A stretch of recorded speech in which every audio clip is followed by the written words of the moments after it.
ভাইজাগ ম্যাচে দক্ষিণ আফ্রিকাকে হারালো ভারত। দক্ষিণ আফ্রিকাকে 9 উইকেটে হারালো ভারত। 2-1 ব্যবধানে ওয়ানডে সিরিজ জয় ভারতে। জয়সওয়ালের সেঞ্চুরি এবং রোকোর ইনিংসেই শেষ প্রোটিয়ারা। অপরাজিত ইনিংস ভিন্টেজ কোহলি। আমাদের ডিজিটাল হেড অর্পণ ঘোষ রয়েছেন ফোন লাইনে। অর্পণ দা, টেস্টে ঘরের মাঠে হারের পর যেভাবে সমালোচনায় বিদ্ধ হতে হয়েছিল টিম ইন্ডিয়াকে, আজ যেন সেই পুরনো টিম ইন্ডিয়াকে আবারও একই ফর্মে দেখা গেল এবং রোকোর ম্যাজিক দেখলো বিশাখাপত্তনম। একদম ভাস্কর, তুমি যেটা বলেছো কার্যত বলা যেতে পারে যে লাল বলের বদলা সাদা বলে নিল টিম ইন্ডিয়া এবং আবারও বুঝিয়ে দিল যে রোকো ভারতীয় দলের জন্য কতটা গুরুত্বপূর্ণ।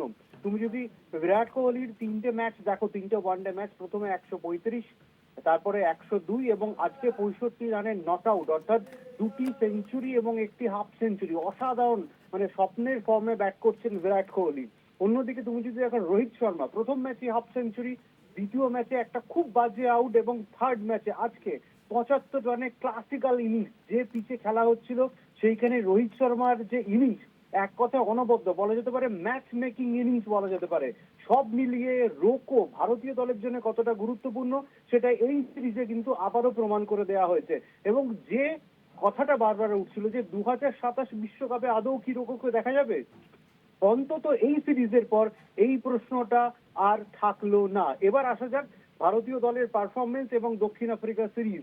দক্ষিণ আফ্রিকা সিরিজের টেস্টে 2-0 হোয়াইট ওয়াশ, তারপরে কিন্তু 2-1 ওয়ানডে সিরিজ জয় করলো ভারত। এরপরে কিন্তু টি-20 সিরিজ রয়েছে।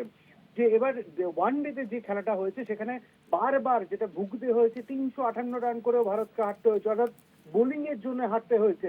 আজকে যদিও টস ফ্যাক্টর হয়নি, কারণ 20টা ম্যাচের পর কেএল রাহুল অধিনায়ক হিসেবে টস জিতেছেন এবং তারপরেই বোলিং এর সিদ্ধান্ত দক্ষিণ আফ্রিকায় ব্যাট করতে পাঠানো এবং 270 রানে ইনিংস শেষ এবং 271 রান কার্যত হেলায় উঠিয়ে তুলে নিয়েছে টিম ইন্ডিয়া এবং 9 উইকেটে দক্ষিণ আফ্রিকাকে হারিয়েছে।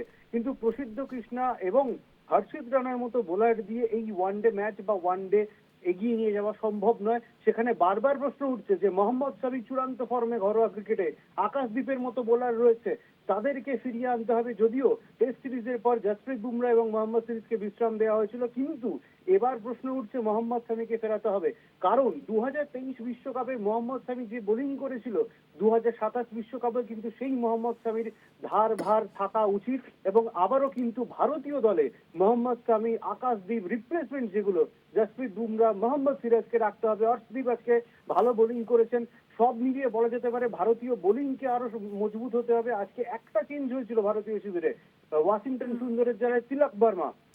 কিন্তু যে বিষয়, এই যে বারবার চেঞ্জেস সেটা বন্ধ করতে হবে। গম্ভীরকে বুঝতে হবে একটা স্ট্যান্ড বাই টিম তৈরি করতে হবে যেটা 2027 বিশ্বকাপে খেলবে।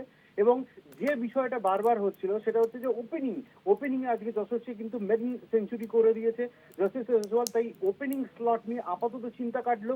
কিন্তু এখানে শুভমান গিল ঢুকবে, 3 নম্বরে তিনি নামবেন, 4-এ বিরাট কোহলি। সব মিলিয়ে টিম কম্বিনেশন ঠিক রাখতে হবে। এবার কাদেরকে খেলাবো 2027-এর রোড ম্যাপ রেডি করে এবার পুরোপুরি ভাবে টিম করতে হবে। এই পরীক্ষা নিরীক্ষাটা কিন্তু এবার শেষ করতে হবে, না হলে কিন্তু আবারও টেস্টের মতো ফল ভুগতে হবে।